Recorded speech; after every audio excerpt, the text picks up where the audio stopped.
शहर के एक बड़े संग्रहालय के बेसमेंट में कई पेंटिंग्स रखी हुई थीं। ये वे पेंटिंग्स थीं जिन्हें प्रदर्शनी कक्ष में स्थान नहीं मिला था। लंबे समय से बेसमेंट में पड़ी पेंटिंग्स पर मकड़ियों ने जाला बना रखा था।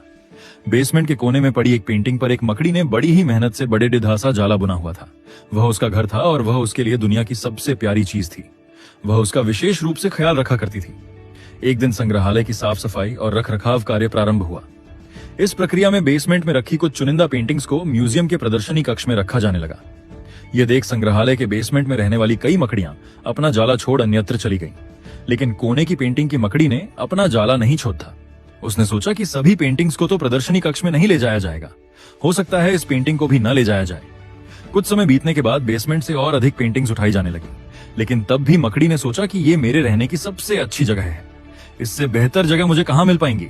वह अपना घर छोड़ने को तैयार नहीं थी, इसलिए उसने अपना जाला नहीं छोड़ा।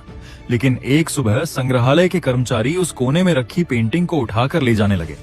अब मकड़ी के पास अपना जाला छोड़कर जाने के अतिरिक्त कोई विकल्प नहीं था।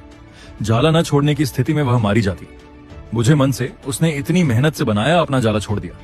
संग्रहालय से बाहर निकलने के बाद वह कई दिनों तक इधर उधर भटकती रही। कई परेशानियों से उसे दो चार होना पड़ा।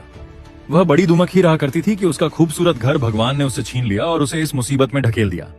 वह संग्रहालय के अपने पुराने घर के बारे में सोचकर और दुखी हो जाती कि उससे अच्छा स्थान अब उसे कभी हासिल नहीं होगा। लेकिन अवसर अपने रहने के लिए स्थान तो खोजना ही था, इसलिए वह लगातार प्रयास करती रही। आखिर में एक दिन वह एक सुंदर बगीचे में पहुंची। बगीचे में एक शांत कोना था जो मकड़ी को बहुत पसंद आया। उसने फिर से मेहनत प्रारंभ की और कुछ ही दिनों में पहले से भी सुंदर जाला तैयार कर लिया। यह उसका अब तक का सबसे खूबसूरत घर था। अब वह खुश थी कि जो हुआ अच्छा ही हुआ, अन्यथा वह इतने सुंदर स्थान पर इतने सुंदर घर में कभी नहीं रह पाती। वह खुशी खुशी वहां रहने लगी। कभी कभी जीवन में ऐसा कठिन समय आता है जब हमारा बना बनाया सब कुछ बिखर जाता है।